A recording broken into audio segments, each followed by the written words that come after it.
Muy buenas tardes, bienvenidos a todos. Good afternoon. Welcome to all. En unos momentos vamos In a few minutes, we're going to pueden begin. apagar su micrófono, If you les can please agradecemos turn mucho. off your Una vez microphones, we'll más, revisamos que appreciate todo esté that. bien en While we nuestras redes verify that all de is Facebook. working well on our Facebook channels.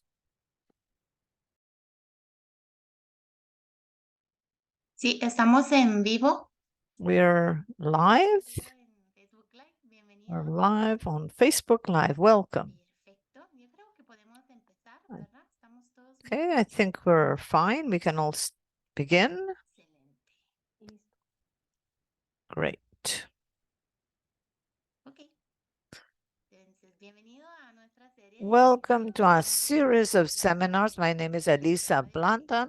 I am the official of Small Y Donations hoy of vamos Marfund, and a today los we're logros going que to present tuvimos por the, medio de uno de nuestros the proyectos achievements that we've had on one of our projects implementados por la Alianza Kanakay implemented y by the la Kanakai Organización Alliance and the Transformación Organization Arte y Educación. of Nuestra invitada Transformation, Art, and especial es Education. And our Reciela special guest today is Reciel Villegas, who I will present El in a título de while. nuestro Today, seminario the de hoy title of our es seminar Combate a la is The pesca Fight ilegal Against Illegal con la Fishing capacitación through de the las training comunidades of locales fishing en Quintana Roo, communities in con el Quintana Roo, objetivo de with comunicar the la objective relevancia de las of capacitaciones conveying y the capacitación de importance las comunidades of para community que training to puedan ensure their participar en la efficient eficiente and y effective efectiva en la participation preservación de in the sus preservation viveros of their naturales. fisheries.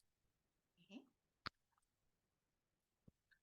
Solo unas indicaciones. A Si few necesitan indications. If you need interpretación, por favor, interpretation, en los controles de opción, please look at the Zoom controls, click on y seleccionen interpretation, el idioma que select desean the escuchar. language that you would like to listen to. Pueden escuchar solo el idioma If you interpretado can hear only the pueden interpreted silenciar el audio language, original. and you can silence the original audio People that are or listening mute it. in Belize, for Okay. example. If you need Mhm. interpretation, please click interpretation. If you need interpretation and you're in Belize, for example, you can select interpretation and select the English for the English interpretation Mute the original and audio mute to the avoid original audio. confusion and noise when you listen. Please, algunas reglas, ¿verdad? Some basic rules. En Marfon y con eso We are terminamos fomenting in este Marfund proyecto. respect and Por learning. favor, desactiven So micrófonos y please cámaras durante turn off your la sesión. cameras and microphones Escriban during su the nombre seminar. completo, Write your país y complete name, organización en el chat. country, Si tienen organization in the preguntas, chat. pueden levantar If la you have mano o questions, you can escribirlas raise en your el chat. hands or write the Y question si in the Zoom participan chat. por medio de Facebook If you're Live, pueden participating on Facebook preguntar Live, you can a send your través de comentarios questions de Facebook. through the Las Facebook preguntas commentary se section. enviaremos a Raciel The y questions al final will de la be presentación. answered at the end of the Lo que sea, presentation. puede ser que las And opiniones expresadas en the seminarios opinions expressed in the Marfund seminars are exclusive responsibility of the speakers and do not necesarily represent the opinion of Marfund. So thank you very much. Welcome again for our 16th session of Marfund. Our speaker today is Raciel Villegas Núñez. He's the coordinator of the legal frame of control and surveillance of the Kanakay Alliance. He is a master in law by UNAM, also in public policies and governance, the Pan American University.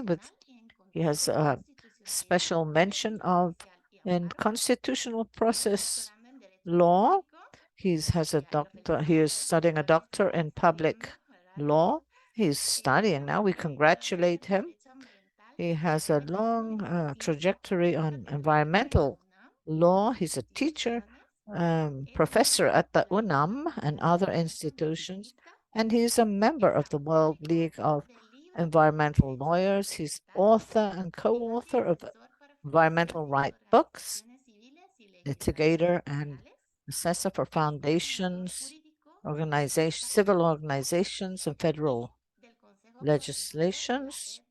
And he is the Sustainable También es Fishing director de Coordinator participatory, Council of the Mesoamerican perdón, Reef System. firmas He is also especializadas. General Director of Geolegis. Raciel, And bienvenido. Raciel, welcome. Vamos a ceder la palabra solo para We're going to presentar a nuestros pass the microphone, participantes, que to esta es pass it solo over uno de los to diferentes you. But webinars before, que we're going to remind you that tenemos this is y one que of the tenemos different planeado que webinars vamos that a we have. realizar en los próximos And meses. of the ones in the next few months, we're going to Posiblemente en 2024 también. continue with these Así que por webinars favor síganos and en nuestras possibly redes in sociales 2024. So y en please nuestro follow us webinar web. on social Estamos, network and estamos en on our Facebook, en Twitter, en Facebook, LinkedIn Twitter, y en Instagram. LinkedIn, and Muchísimas gracias Instagram. y dejo Thank el you. espacio And I a nuestro leave invitado it especial. now to our special guest.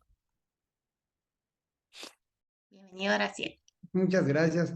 Muy buenas tardes Thank a you todos. very much Muchísimas gracias and por welcome acompañarnos. to everybody. Thank you for being here. And of course, thank you very much, Marfan, for the support you have been giving us for years, and that is reflected in the results and the care that is being taken of the fisheries on the coast of Mexico.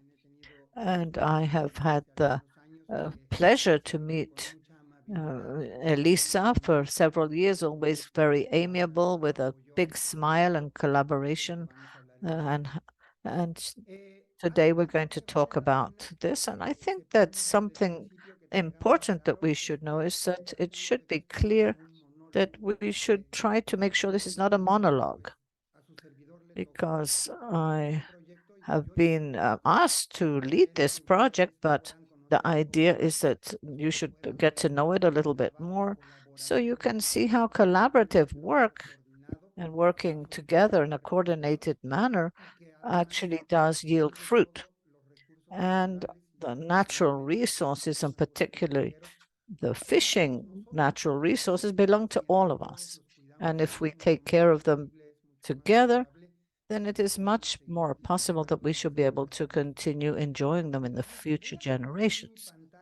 I'm going to share my screen and I will start to explain. I've tried not to put too much text, but some images that we can use so that we can create a conversation and see what we did, how this project was born. This is a project of strengthening the capacities of 6 fishing community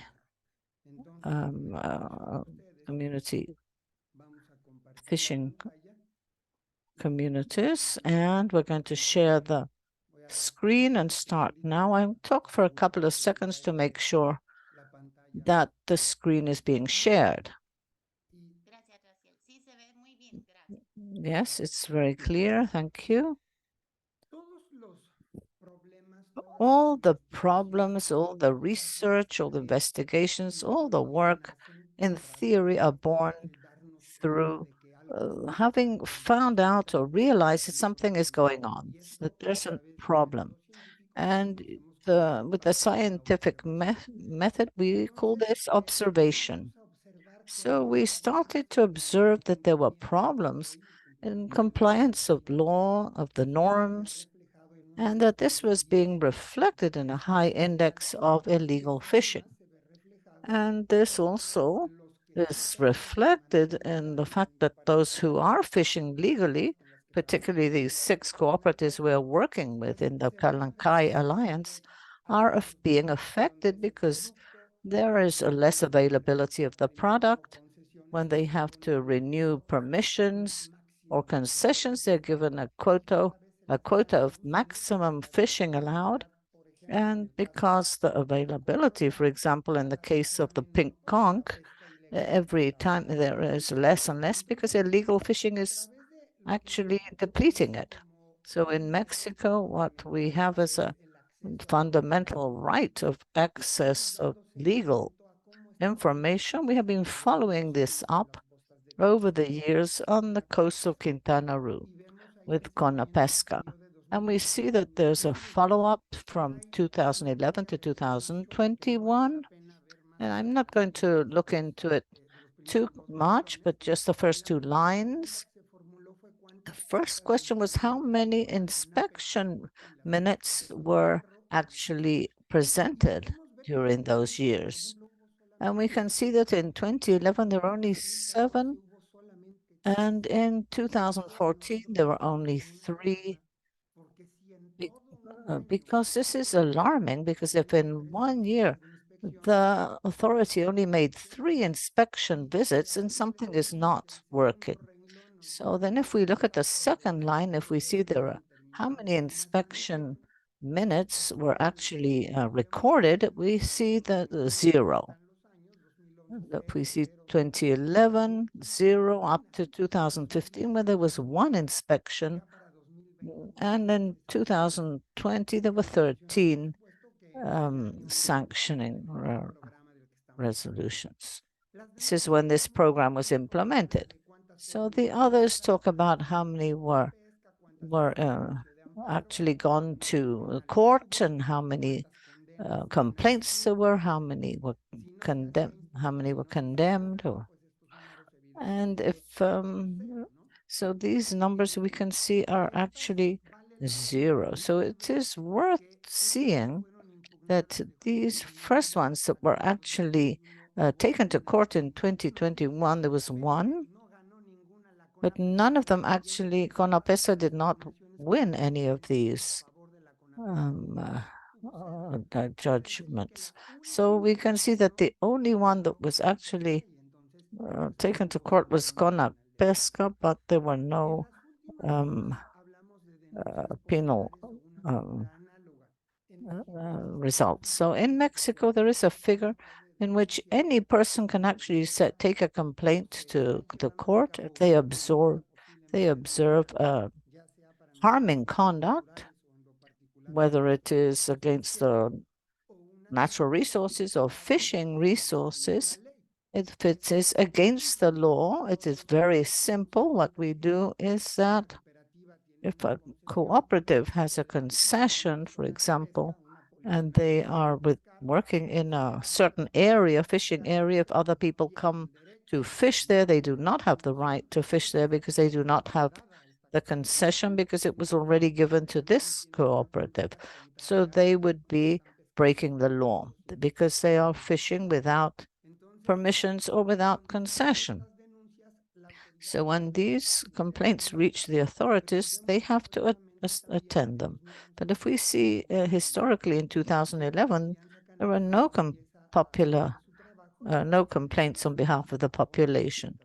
However, in 2017, there were 211 and 449 in 2019, and so on and so forth. So then we ask, how many inspectors have authority in Quintana Roo? And we can see that in the first 4 years, there were 7, then it went down to 6, and then it went down to 0 up to 2019. There were no inspectors for CONAPESCA that were assigned to Quintana Roo. In 2020, there were 3, in 2021, 3. So this actually generates an alarm in the Kanakay, and that is why we decided to implement this program. This is a very simple graph. In purple, we can see how many inspection minutes were actually recorded, how it went up and then down, and then it went up again. But how many actually ended with a resolution? And we can see the line in red.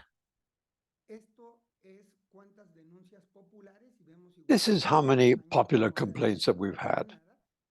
And we can see that there's been none until 2016, and that has increased. And in 2019, it's peaked because of the agreement that we signed with CONAPESCA. And how many officers were there? And there you go, those are the ones in red. And you can see that there were 3 years that they had none. And then 2020 and 21, there were some. So if we talk a little bit about what has happened, well, if we ask the police or the security ministry how many police they have, and they have 3 to to be able to do it. We would be alarmed if that was the case on land. So yes, we definitely had to do something about it because this was not adequate to what the needs were. So we have to add to this that 2017, there's a view and a review of the law that happened, and that the regulation has to be published in the 20-year lapse. And here we can see that in 2017 there was a substitution in Mexico on the regulations of Mexico, and they ordered an impact study be made of what's happening there. And we were 10 years behind then what the law actually was indicating before. So we know that in 2017, we knew that this was really a tremendous delay in this. So then it was open to comments, and we found that there was just large gaps in the reports, and my name was actually there, as there's several comments that other people have made in different and also Alexis that was working as a lawyer with us also made. And then we added all these together so that we find out that in 2019 that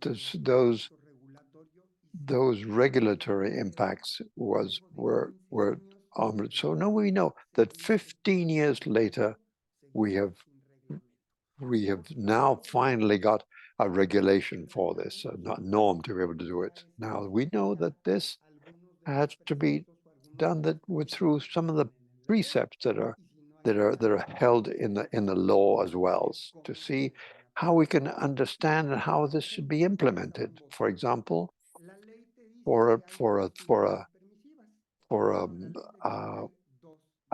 have to find a solution. And as an example, the law says that there's a condition that you have to comply. The regulations that were still in force has to be the same one that is there historically until a new one comes and takes its place. So we knew that these authorizations are not being operated, and so those that are legally operating, they ask for which laws they should apply of it, but the regulations might be contradictory to what the law says, and the law might not be clear in what is the fees that they should be paying for it. And this is one of the reasons for there's so much illegal fishing, is because there is really no clear legal line of how to apply things in this, and the fishermen did not know what there's. So additional to all that, what we were fought, we're being quite fatalistic in that, but we're going to talk about that. We talked about how many boats there were, or vessels there were that were operating in that area, and how many were actually being used for navigation.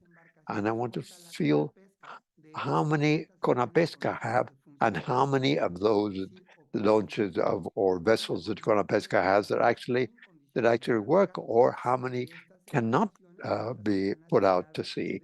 And we found that the Conapesca had, and then how many were in the state of Quintana Roo? How many were designated for the state of Campeche and for the state of Yucatan? And we found out that those things. This is the fun.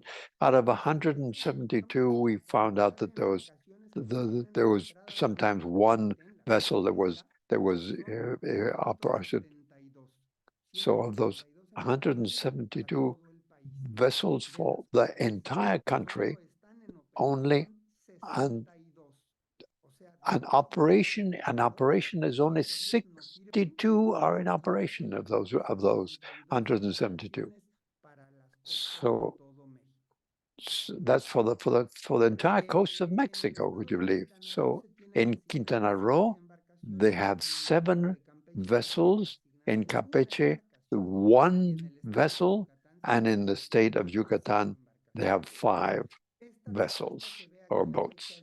So, and this is the date he's signaling there was in March of 2020.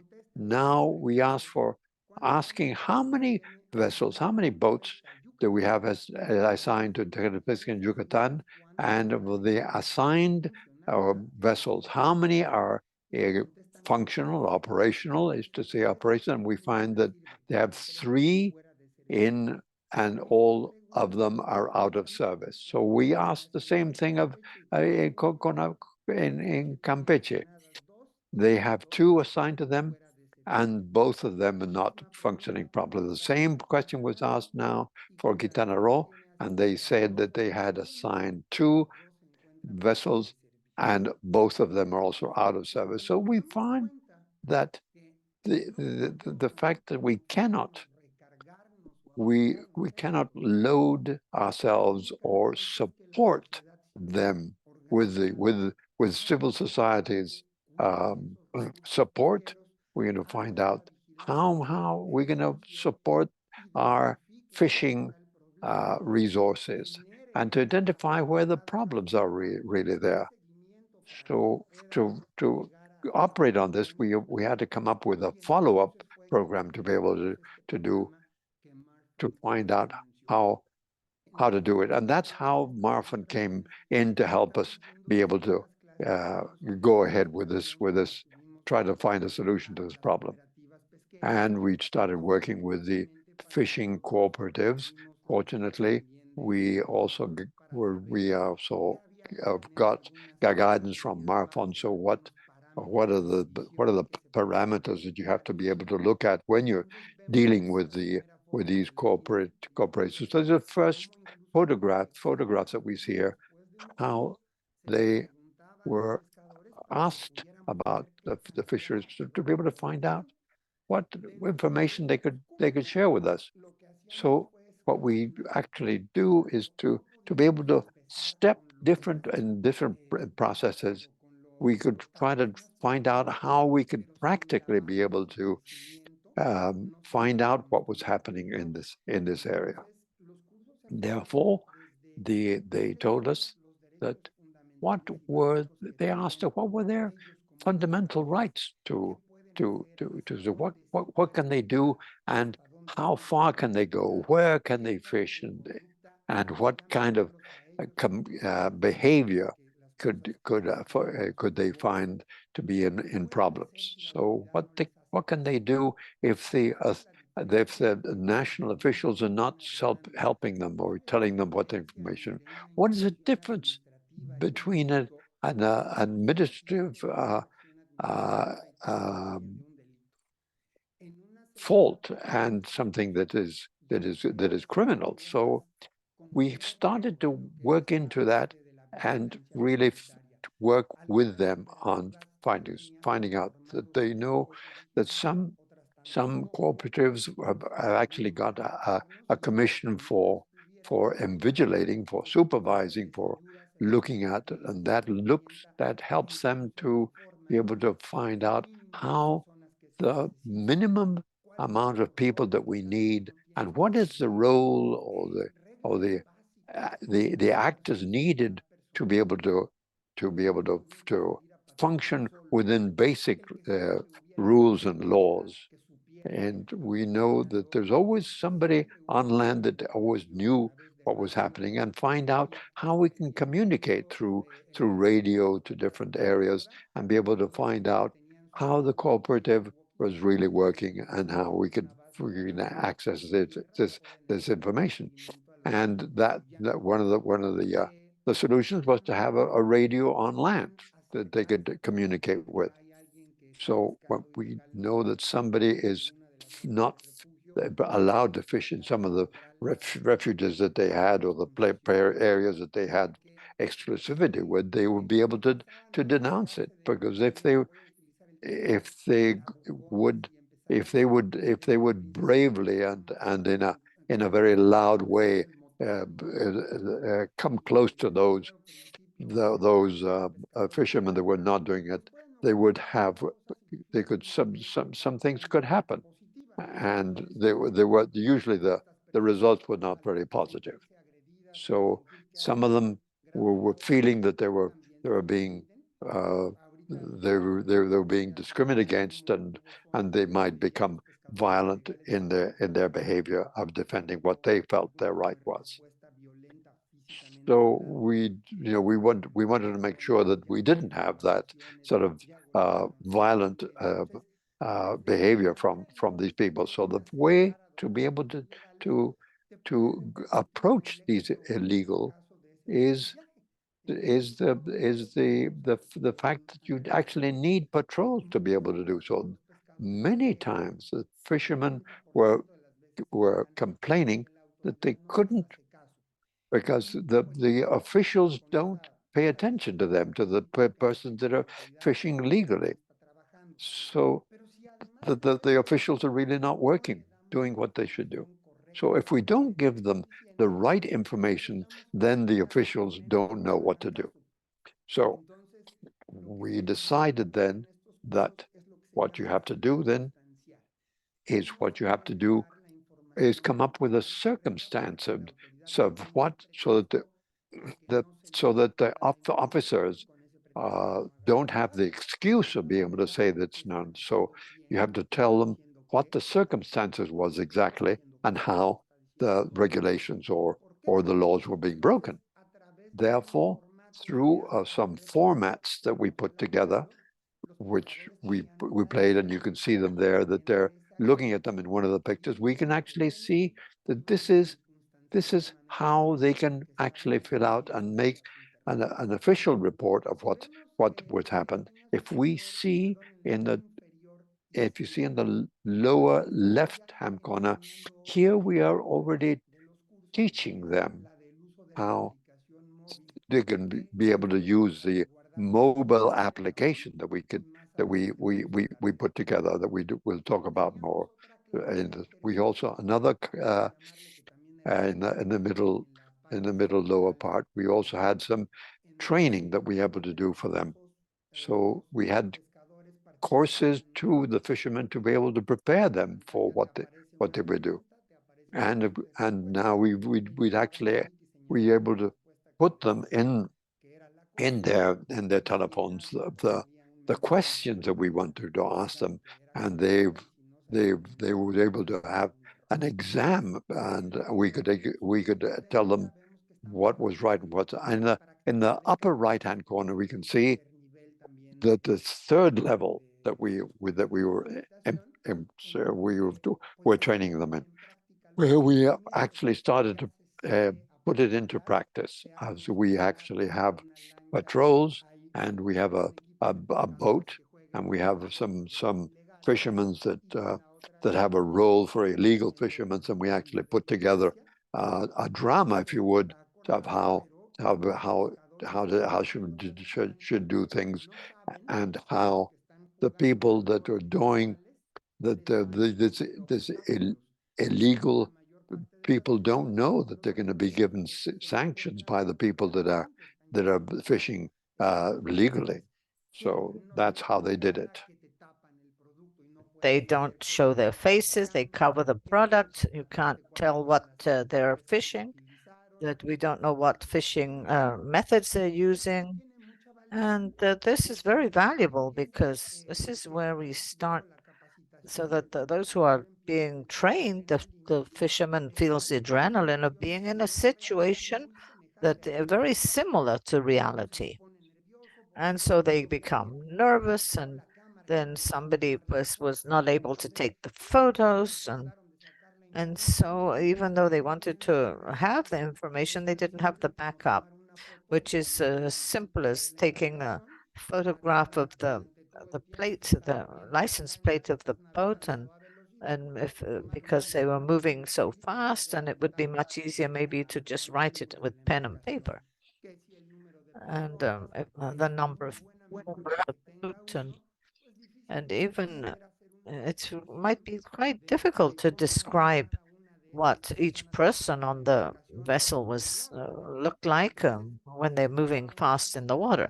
But if you take a photograph, then once you are back on land, you can observe the photograph and say, oh, I thought there were 5, but there are 6. And you can have a description of each one of the people, even annex these photos as part of the proof. So all of this was something that was the fishermen were being taught. They were practicing it. They were doing the simulations. And we realized that it was not always enough. If you look at the photos at the top left, there's Ascora Cooperative. And we also did the field practice, the evaluation. They also did the mobile application. And these evaluations gave us a lot of information. If you can see, it's not very clear because it's rather small, but the people that were evaluated, those that obtained more than 6 points, received a note, affidavit, and as we can see that not all the information, the details are present to being careful to actually have a very effective surveillance. So you started to use different instruments, other tools. And as you can see, this is a game, and this is a game called the Fishing Marathon.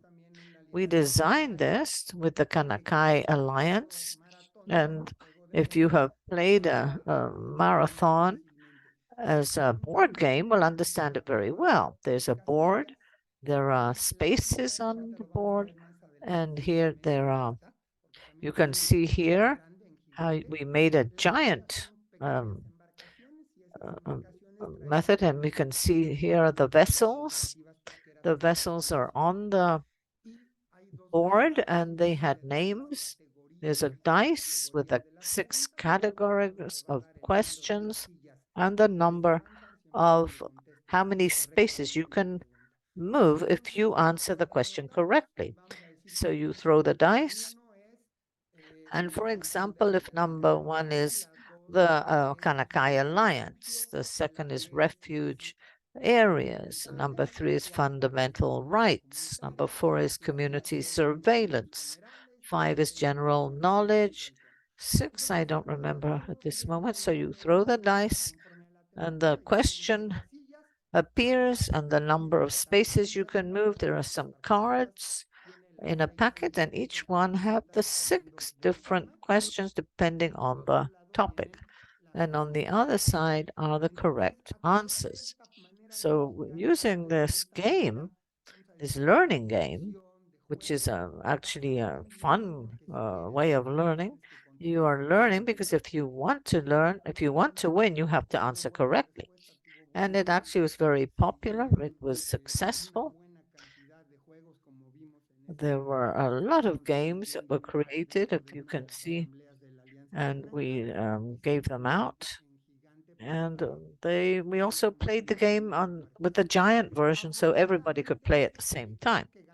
Fortunately, the team that won was included the president of one of the cooperatives who worked with us and is working with us and is the link of myself in the legal frame, which is the Vihia Chico Cooperative.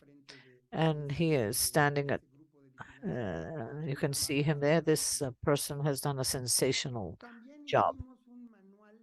We also prepared a surveillance manual that very clearly, through pictures with an explanation and very simple language, did inform not only the surveillance groups, but also the fishermen themselves that are part of these cooperatives, how to actually carry forth community surveillance. What are the necessary elements, what materials they need, what things they should try to avoid, how they should not put their personal integrity at risk, how they should take care that there were no consequences, negative consequences. And so these manuals were also given out. Here we can see a video that was prepared within this project. I'm going to show it to you very quickly. I think it's 3 minutes long, and it explains what are the refuge areas. So those who are carrying out legal fishing and generating income and contributing to the economic well-being of the area. But approximately 86% of the fisheries in Mexico are overexploited, which do not leave resources for the following generations. Disorderly fishing, illegal fishing, affects not only the future of the people, but the balance of the ecosystems. For example, a lobster can lay 10,000 eggs. If you fish it before the reproductive cycle is over, it deprives of many, many lobsters. And the solution to this once is to protect certain areas, stop not fishing in these, allowing the marine life to reproduce and assure healthy populations. And these are areas, shelter areas. And this is to allow fish recovery. When this happens, individuals go to the areas where it is permitted. And after 5 years, the fishing population increases visibly, and the area becomes more attractive for the fishing and tourist population, which favors the communities. There are 6 cooperative communities in the south of Quintana Roo that are part of the Kanakai Alliance. This is an initiative of intersectorial cooperation for responsible fishing to recover biological resources. On the peninsula of Yucatan, from 2012, they have fostered 17 fishing refuge areas and 19,000 hectares. Our legislation contemplates these areas as essential for conservation, but for their protection, it is indispensable that all actors participate, especially fishers, who contribute with monitoring, with community surveillance, etc. If you know of anyone who is fishing in a shelter or refuge area, please complain or report them. And this is how to do it. To respect these areas will assure the future of our marine resources. The Kanakai Alliance, we are working for this because we are working for sustainable fisheries.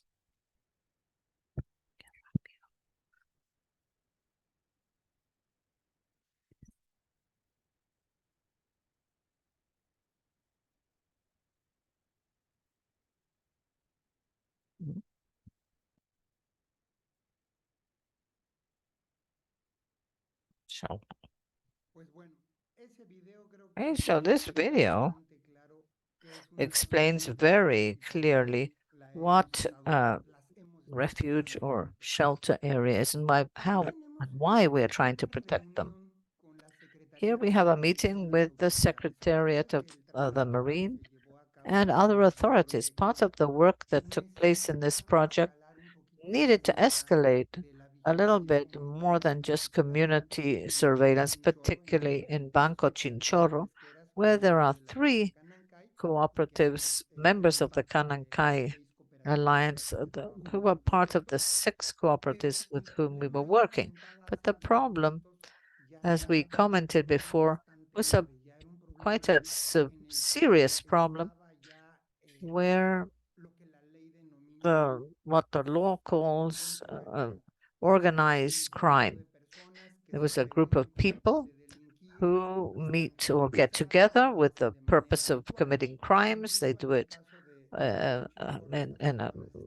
regularly, and these people in Banco Chinchorro were actually armed. So if the fishermen tried to approach them and ask for information or to do any kind of community surveillance, they were assaulted.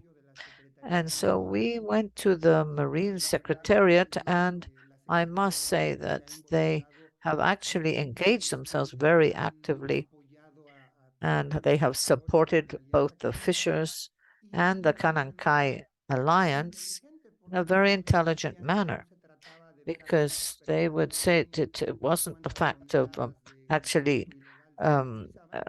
seeing how much illegal products were caught, etc., how many people were caught, but to actually to lower the amount of illegal fishing.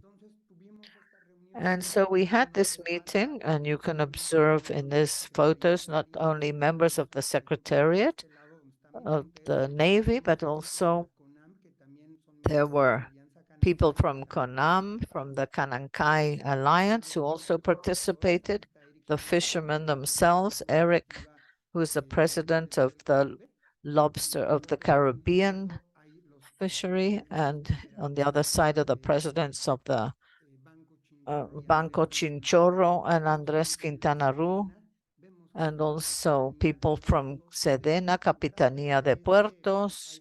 And thanks to this call that the Secretariat of the Navy did,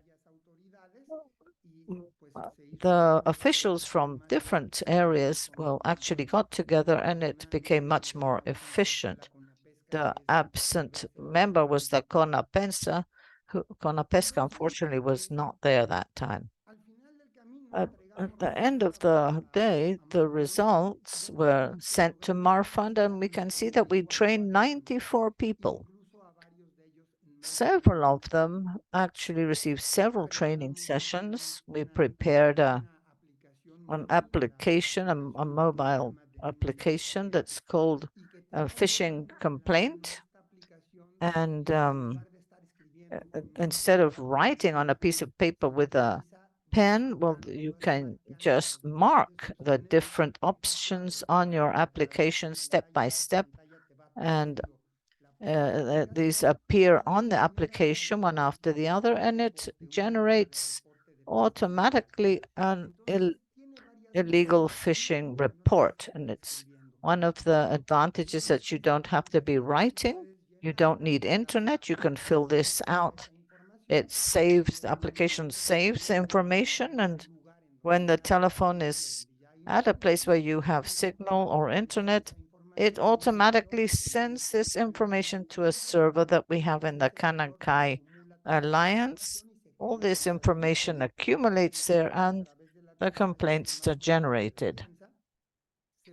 So then these are presented, they are followed up, and the fisherman is informed after this so that he can see that his complaint is actually obtaining results. It is a free application. It's available in both systems that we have of mobile. It's both in Android and Apple, and it is obtaining very good results. The people who are using this application see that it actually is working, that there is follow-up, and makes your life much easier and more practical. Another of the objectives that we set up in this objectives was the looking at the law of fisheries and to make sure that they had the measures of security. I won't talk. Try not to talk as a lawyer. One of the security measures is that so we if somebody we to talk, for example, about catch, the game called catch. Remember when you go up to somebody and just touch them, right? So what do I refer to in this?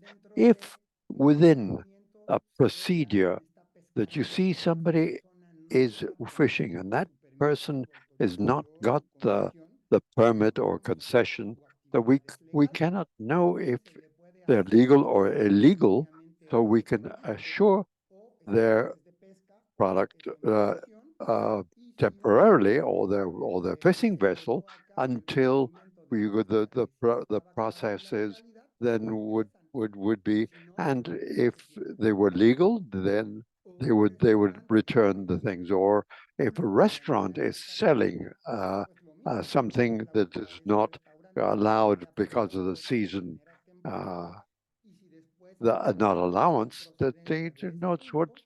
So, for example, if they don't have a certain thing for a lobster or um, an octopus, so the cap the chapter, of course, within the general law was not included in the so we actually designed with technicians and biologists and oceanographers, we were able to put together, and also with the legal help, that we could be able to put together this chapter. And also one of the deputies also uh, was supporting us, and we were able to present it into the Congress to be able to see that you have it.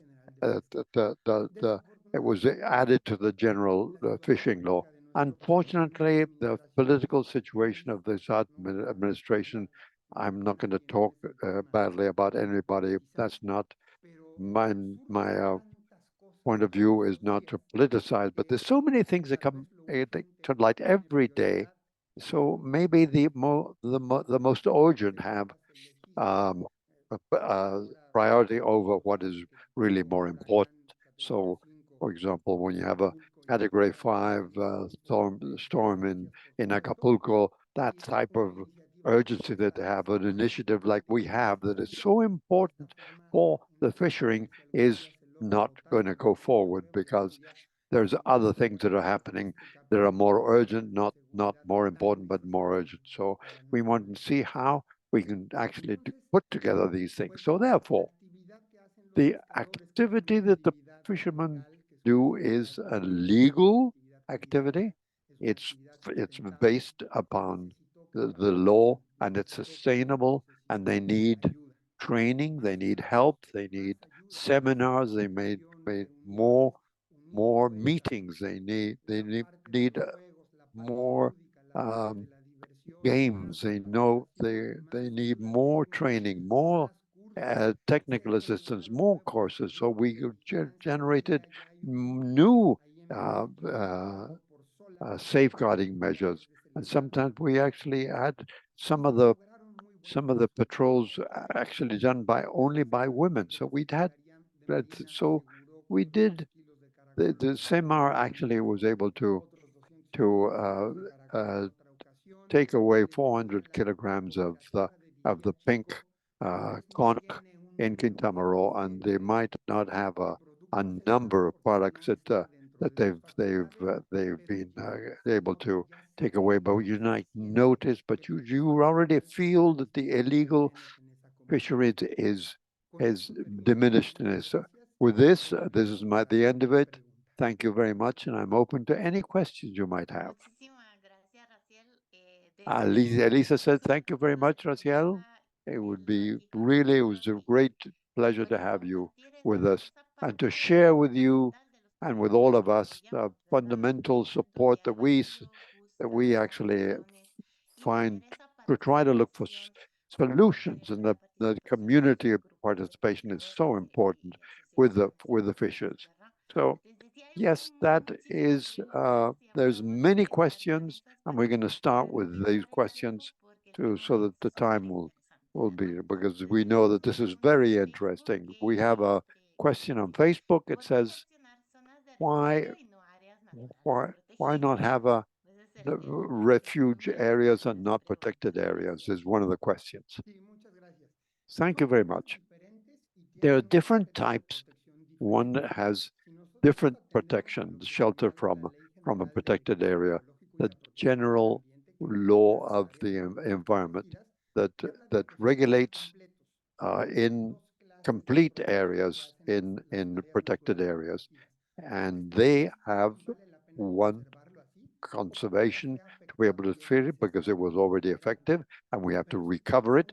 But that's a whole ecosystem. But a shelter area allows you to find that you might have a species that for example, you can't fish, you can't get the octopus, or you can't pick a snapper or any of the other ones that you want. So that you wait for it to be recovered, if you would, to be able to have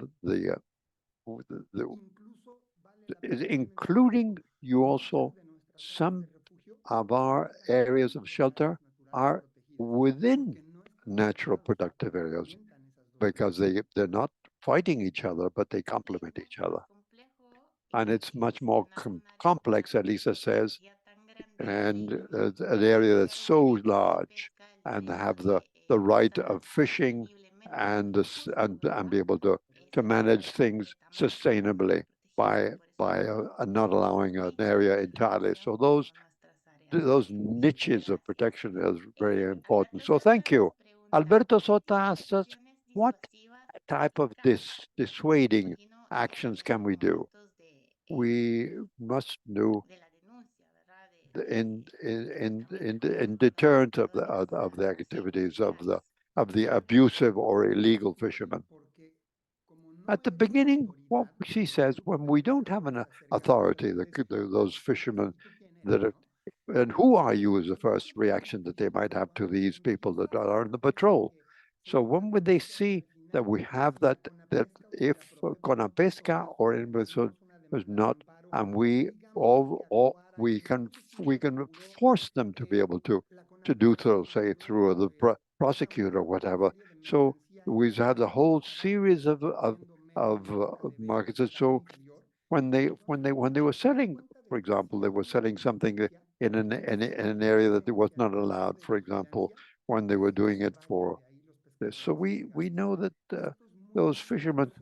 So that's very clear. They note it, and it's a very good example of what we said. Of we know it, the illegal, because when they see the people of the cooperative going towards them, they go away. It doesn't have to do how many product that you have, but to be able to lower the illegal fishing. So the presence itself is sufficient to become a deterrent for them. That's so true. It's being present in the area is so important, says Elisa.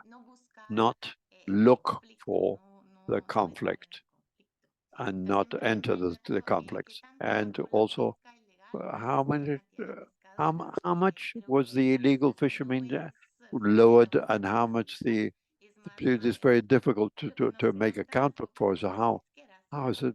But it's, I'm sure what the fishing cooperative says is that's very difficult. Yes, but you congratulated me, but yes, that my thesis, we talk about what we have a qualitative way of being able to do so.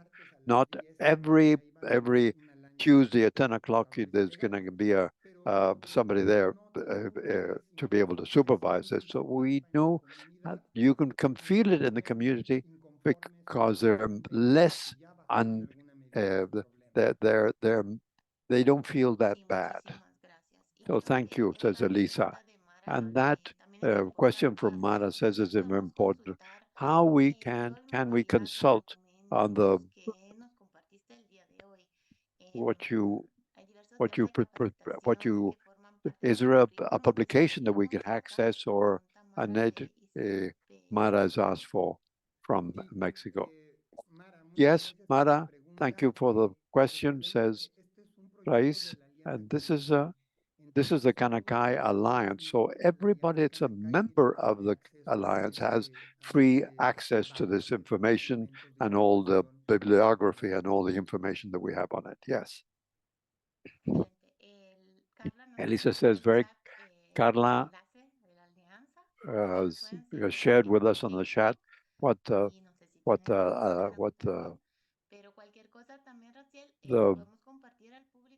but we can also share with the public your email. If you would ask her, if you give me the information to us, we will be able to have people contact you directly after this seminar. For us, there's a couple of questions more, and this is and I don't know if people can carry on after the time.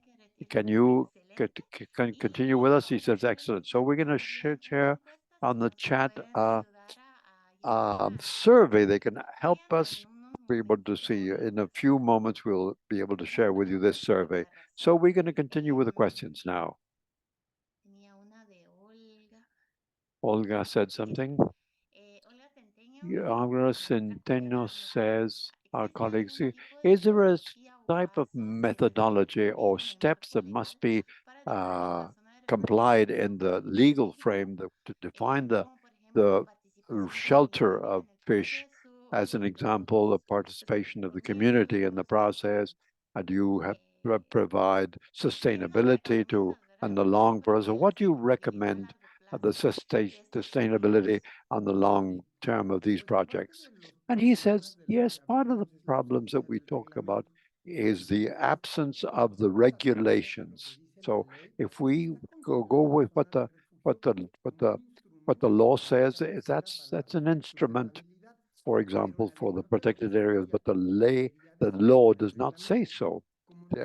Because there's no regulations, there's a number 49 legislation to be able to in quotes, we don't know what's going to happen. But I am of the idea, and this is only my own humble opinion, that norm is not done properly, because that norm tells the area of fisheries that this department of, so you have to look to, you have to wise the directive in the X department, so that I'm just making it that the Conapesca was passing things one onto another, but it doesn't say that the technical study has to follow the requisites. How long will it take to monitor to be able to see that it's a navigation or an area? So there's norms that are technical enough to be able to measure and mark what is. So this is not complied with. So I don't know if, fortunately or unfortunately, through the Kanakai Alliance and with COVI, we were actually come up with these justifiable things. But thanks to the experience that we have, not because we have the legal tools, but of the experience that we've had. That's super important, she said. Yes, we have to work a great deal on this project. This is first small steps done. There's a lot to be done, and I think we know that we in the 4 countries that we work on, we have to work on this. We know that the people that are listening to us know they find that the same problems, and we don't. We know that the fisheries has there's other channels to be able to do so, and we're here and Farmon open to be able to write to us with your ideas. There's also a Facebook question. Liliana says, how many people in average are the cooperatives that participated? I couldn't tell you exactly, but I don't have that information. We work with the vigilant, but we don't have the amount of members in each cooperative. We don't have that information. Thank you. We can seek that out, she says, Elisa, and we can have to know if there's small ones or larger, or if they're formed, if they're being trained, etc. And there is another question related to, Viviana says so. Do you have a record of the reports made and the applications in the points that you presented some preliminary data at the beginning? And also, he says, this server allows you to come up with statistics and be able to know by species, by place, by when it happened, because the application, when we take the photograph and the telephone has that, it also coordinates it, so it knows the placement of it. And so when we open the server page, they actually indicate where the incidents took place, so that you can know general, you can actually come up with a map of incidences that has happened. Sí, exacto. So you must go from the from the society of information to the society of knowledge. Yes, and we see that the curves, as says Elisa, of how it was increased, and we're probably going in the right path. And there's another question, and then I'll pass the mic over to Olga. Araceli Vargas says the questions are the the people that are in the refuge of it, they should also be trained in the protocol, and if they are also being trained. So thank you very much. So we did see a photograph of some known personnel that we know. Yeah, that is very, very satisfying, because yes, we were able to find that some of the guardians that were there, the CONAM is very participative. They always try to find how do we can change things that, and many of those are members of the Kanakai Alliance, and we've given them training courses, and I'd be able to say, to presume that at the moment they ask for a course particularly specialized of what CONAM as an authority actually does, how they do it, because outside the ministry of the general laws, they would actually come up to. So we gave them a course that it isn't their fault. For example, some of the things have to be done registered by the police, but if they were in of how somebody was actually put into jail by them, could they have, and then so there was very, very true that they have many protocols and they have many requirements of discipline that we have to because it's their activity would not all says, because they can also become responsible themselves if they don't do so within the so that's why we gave them a training course. And we can also mention, says Elisa, that the project went much further. It was established initially. We had problems with the COVID. We had training problems. We had them online training, and the participation was not the same because it was online. So within this project was actually highlighted because it's. So he says, yes, we went over 10,000 obstacles, but unfortunately, we were able to do so. And we did much more than we had originally tried to do. So that's, I'll put, please No, para allow me nada, from. perdónenme que este es uno de mis temas favoritos en el mundo. Excuse me, this is one of my favorite Una topics in the pregunta, world. doctor Raciel, A hoy hacemos nuestra question. entrega de Thank you very seminarios. much, Raciel, Elisa, Yo les Carla. preguntaba era el tema I de was cómo asking ustedes ven el tema de la actually how you sostenibilidad ahora que foresee the estamos viendo topic of cuál es la manera de sustainability. seguimiento más How are you adelante de going to embargo actually finales follow de up Marfan, ya sea a after través de the otros push that Marfund has organismos a given nivel you internacional. ¿Cómo ven or esa at parte institutional level? How do you participativa y foresee también this la part? participación Because mundial we de estos you also mentioned the very active participation of the directors of the cooperatives. This is very important in my experience for sustainability to take place. Often the financing is finished and then the problem comes after that. In all the Mesoamerican region, we have this issue that this is something that actually is something that always is a step behind. So I'm very interested in that. And if you could repeat the number of the steps,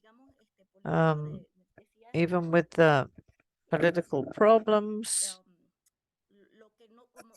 what, how you define the steps at the internal level when in the creation of the non-fishing areas. Because in the case of Guatemala, For example, it tells you very clearly which are the scientific topics, and there's a mandate. However, it is not, there's no ruling, and in the end, the problem is the same. So that if you could repeat those steps, I would appreciate it. I'm going to answer you as far as I can because I'm a lawyer, and that is something that a biologist or an oceanologist would know better. But as far as I know, I'm seeing on the screen that Luis Quijano is here, and he is one of my Alianza Canancay Alliance members, and also Pablo, and maybe they could give a better answer. Regarding sustainability and continuity, in the Canancay Alliance, there is a group. It is called the Executive Committee, where the donors are found. And part of the functions they have is to try to find more donors. So the Canancay Alliance have at least 3 large donors that assure that there are funds for the continuity of this work, plus what can be obtained.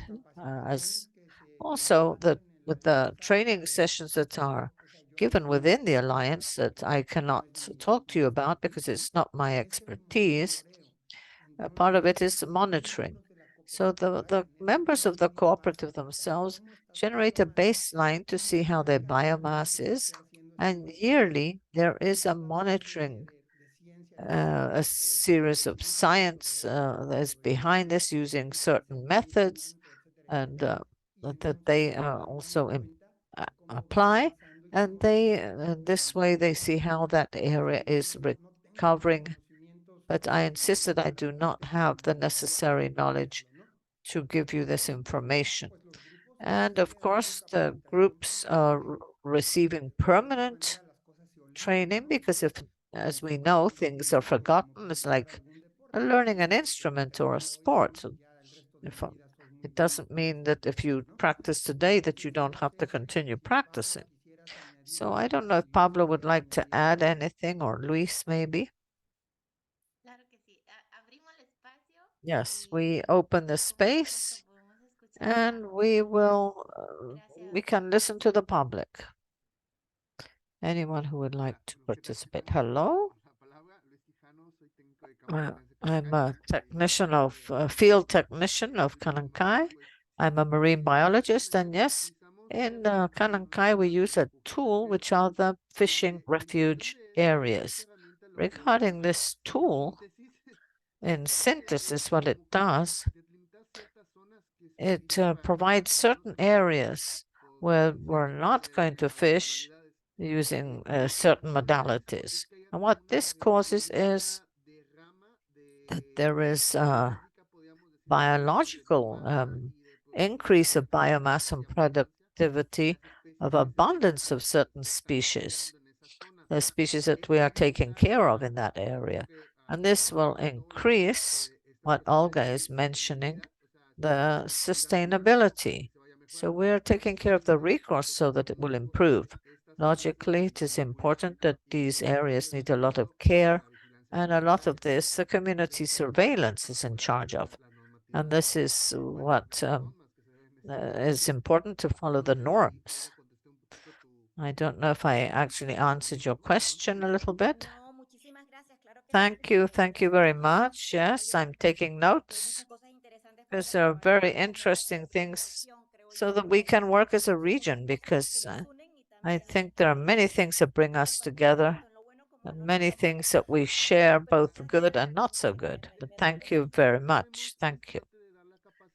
And this, the accompanying the communities for these monitorings that Raciel is promoting is important. Last month, we gave support to communities, and we are looking for comparative data so that we can see how the resources are progressing in time and how the resources are behaving while these tools are being used.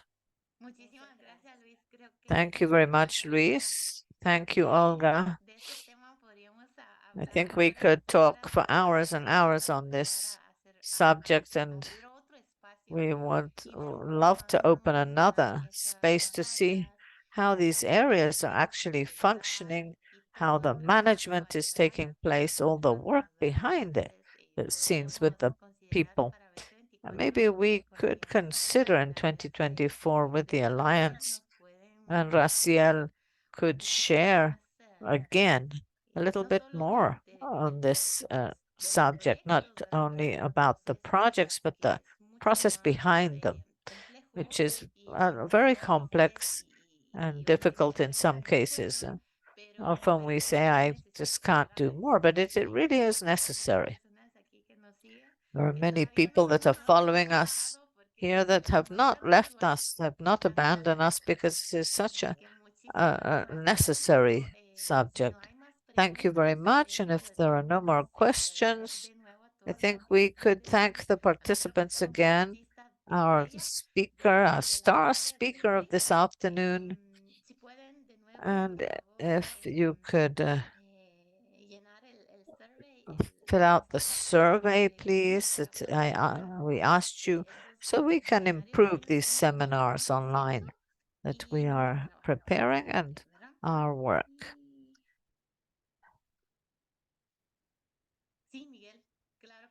Yes, Miguel, yes. Also, we can participate directly with the fishing team. So I thank you again for being with us this afternoon. And Raciel, again, congratulations. Continue with the spirit that you have been showing in the last few years and all the successes, and seeing not only the results, but the impact of these projects. That even though we say this is little time, little few funds, but the long term, the results are, it gives us the sprint, it gives us, it takes us towards something much larger. So I thank you very much on behalf of Marfund, and have a beautiful afternoon. Thank you all, and thank you again, particularly the fishermen, because without you, none of this would be possible. So Pablo, you following us, what a pleasure. It's a pleasure. A lot of information, a lot for us to think about as community surveyors. But on behalf of we have seen that the Marines have not accompanied us. Recently, they need an order from higher up, but we are hoping that they will be joining us. But we have noticed that there has been a lot less illegal fishing. There is less. It's not as constant as it used to be. And greeting, a hug to you, Pablo. It is a project that can be a pilot project that other organizations or fishing association can start to do, to get together, to train and start doing this surveillance, this patrolling, use these tools to strengthen themselves. And here we are to offer follow-up and to offer continuous support. Thank you very much. Thank you and good afternoon to everybody. Bye-bye.